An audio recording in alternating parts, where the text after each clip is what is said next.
Bonjour à tous et bienvenue sur Virtuality TV. Nous recevons Romain Le Saffre. Bonjour Romain. Bonjour Mylène. Tu es le patron de Mind Out. Mais qu'est-ce Oui. que c'est Mind Out? Alors Mind Out, c'est la première salle d'arcade entièrement dédiée à la réalité virtuelle à Paris. Donc c'est 200 mètres carrés qui sont dédiés à la réalité virtuelle. On va avoir 9 stations de type room scale, donc c'est des box dans lesquelles on peut évoluer un joueur à la fois. Et on va avoir aussi 4 stations assises dédiées à la simulation. Voitures, vaisseaux, avions. D'accord. Et à quel type de jeu je peux jouer si je vais chez Alors, mes... on a un peu plus d'une vingtaine d'expériences. Il y a du jeu solo, il y a des grands classiques comme Space Pirate Trainer, il y a Super Hot VR qui sont très connus pour la VR. Et on va avoir aussi beaucoup de jeux multijoueurs.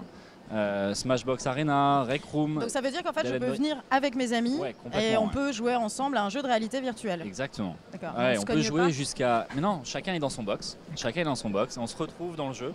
On a des jeux qui vont jusqu'à 8 joueurs, donc à 4 contre 4. Donc voilà, on attend un peu After H aussi de Smart VR avec impatience, qui sera probablement disponible chez nous. Et combien ça coûte? Alors, c'est à partir de 30 € pour une heure. Ça fonctionne avec une carte NFC qu'on vous donne, qu'on donne aux clients, sur lequel il y a 30 minutes de jeu ou 60 minutes de jeu ou plus. Et ça permet de décompter le temps vraiment à la minute.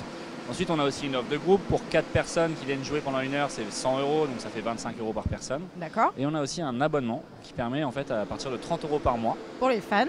pour les fans, exactement, de venir jouer 2 heures dans le mois et d'avoir toute heure supplémentaire à 15 €. En fait, ça permet d'être à moitié prix par rapport au tarif de base. Alors du coup, tu es où à Paris? Alors, Si on je est dans veux, le 3e arrondissement, au D'accord. 35 rue de Turbigo. Donc D'accord. c'est entre Étienne Marcel et Arrêt-Métier, grosso modo. Pas très loin des Halles. Quand vous êtes arrivé du coup en avril 2017, ça a été quoi l'accueil? Est-ce que ça a tout de suite bien fonctionné? Est-ce que les gens y ont pris goût tout de suite ou alors il a fallu quand même changer un petit peu les mentalités? Non, ça a intrigué pas mal de monde. On a eu pas mal de monde qui sont venus assez rapidement dès le début. Alors, je vais pas dire on n'était pas plein dès le début, non, bien sûr que non. Mais assez vite, ouais, on est arrivé sur un rythme où les week-ends et les soirées en semaine commençaient à devenir compliquées et devaient être réservées à l'avance. Sachant qu'au début, on avait prévu de pas du tout avoir de réservation. C'était un choix un peu particulier. On voulait revenir comme une salle d'arcade, un peu de gaming social. On vient passer du temps dans une arcade. Et au final, aujourd'hui, on a il faut mis- absolument que je réserve du coup si je veux venir chez toi? C'est pas si c'est un week-end, ouais, il faut absolument réserver. Ouais, sinon, il faut s'y prendre une bonne semaine à l'avance, quoi. Pour le week-end, c'est pas pour le week-end de la semaine, c'est pour le week-end d'après, grosso modo. En soir de semaine, il faut s'y prendre dans la semaine. Si vous venez l'après-midi, pour le moment, ça va. On va en général avoir de la place. Et selon toi, alors qu'est-ce que ça va être les grandes tendances du gaming virtuel là en 2018 et pour les années à venir?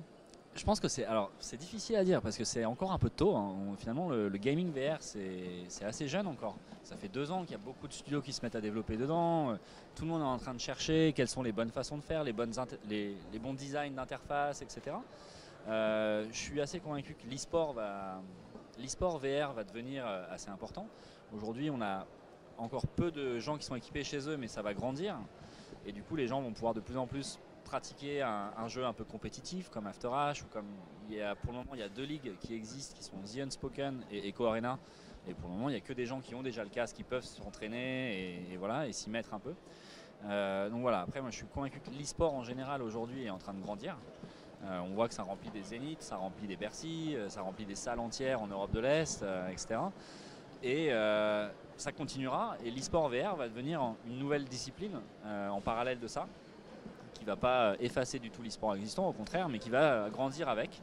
Et c'est une nouvelle forme de spectacle parce que c'est toujours assez marrant de voir quelqu'un qui joue en VR, c'est parfois impressionnant, on bouge un peu dans tous les sens, etc. Ok, bon super, un très grand merci Romain. De rien, avec plaisir. À bientôt. À bientôt.